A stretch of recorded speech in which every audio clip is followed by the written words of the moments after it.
Hey guys, I just wanted to do my review of Game of Thrones Season 6, Episode 2, Home. So, over in Winterfell, Ramsay learns from Roose that his stepmother has given birth to a younger brother, and so, in a surprising move, or I guess really in a not so surprising move, considering how much of a prick Ramsay is, he stabs his father in the stomach and has him has him bleed to death. Then he asks for his stepmother and half brother to be summoned, and takes him down. And although I knew he wanted them out of the way, I did not expect him to take them down to the chambers in which he would unleash his hounds on both her and a baby and have them basically eaten alive before his very eyes, just to make sure that there's no threat to his reign, whether it's from his own family or the Starks, and be able to proceed as he pleases. Meanwhile, Brienne tells Sansa about her encounters with her sister Arya and the Hound, and Sansa regrets not going with Brienne before, and Theon tries to bring fires, and Sansa warns her they shouldn't bring fires because they would attract attention, and Theon says that he can't go with them because he feels like he has too much to atone for with them to Castle Black, and that he is not going to go with them to Castle Black. He's actually going to return. That he's basically going to return home. And in the aftermath and all of the ships burning in the harbor, Tyrion realizes that he has to address the and Varys realizes that they address the issues with the dragons, since Khaleesi's dragons have not been fed since she left, and so they go down to the pyramids where the dragons are still chained up,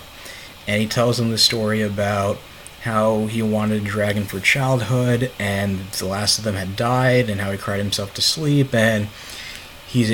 knowing that they're intelligent, he's able to convince the dragons that he's a friend and not an enemy. And it has this funny line where as they're exiting, asks Varys if he ever has another crazy idea like this, just to punch him in the face. And another subplot, Yara tells Balon Greyjoy about their trying to go to war with the North and their failed attempts to rescue Theon, and Balon storms off, and he's confronted by his brother Euron, who wants to rule, and ends up throwing him off a bridge. And when Yara attends a funeral, she talks with others about wanting to become the next in line to take over the kingdom, but she says the law were decided, even though Yara contests that her father Balon would want her to be next in line and take the throne. I'm sorry, I'm not going to be able to remember. I'm not going to remember. You have to forgive me for the haphazard nature of this review, because there are so many fucking names that I'm not going to remember. So I'm going to do the best I can, in spite of it. In Braavos, Arya is confronted by the same woman who tried to attack her with the stick in the season premiere. She's a little bit more prepared this time, but Arya ends up still getting her ass kicked and starts flailing around until a man grabs her stick and asks her, if you give me your name, I'll give you shelter and food, and you want to be a beggar. She says, I have no name, and Arya follows her. And then we also have the other subplot in which Cersei is still kept from attending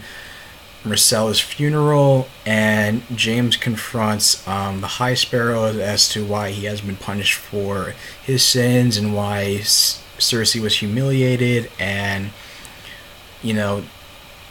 Tommen feeling bad for not being able to help Marjorie and his brother-in-law, and then of course James is basically willing to kill the lead high sparrow, but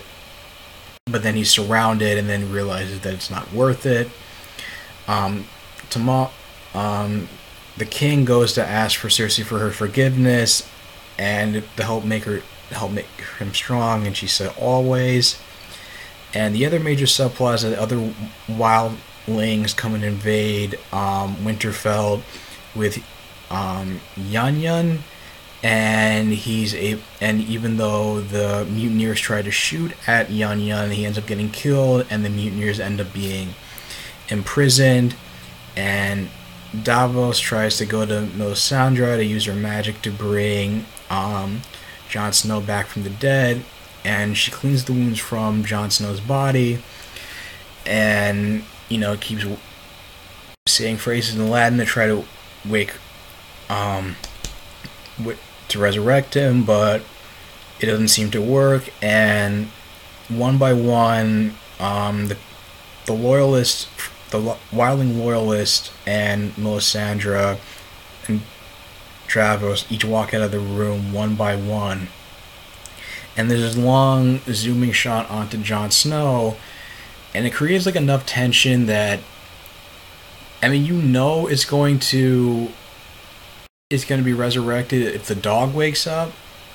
Ghost, and then of course the dog, he does wake up, and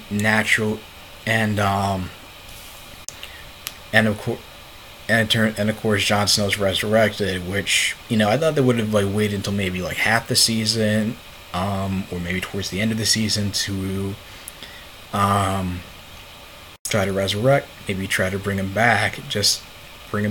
see the conflict and how everybody's going to struggle without Jon Snow. And but it'll be interesting development to see where it goes at this point. Again, like another solid episode, definitely better than the season premiere. And again, just like I said with once I mentioned with Once Upon a Time, and I think also with Fear the Walking Dead, I might just do like season recaps, just because like I only have so much time on my hands to spend dedicated recording these videos, and just works out better for my schedule, and I just have other things I have to attend to in life. So if you don't see any more Game of Thrones reviews weekly, it's just because I decided to just do a season recap for it. I will keep you guys updated, but let me know what you guys think of this episode. Leave your thoughts in the comments down below. If you like this video, like, share, and subscribe, and I will talk to you guys soon. Take care.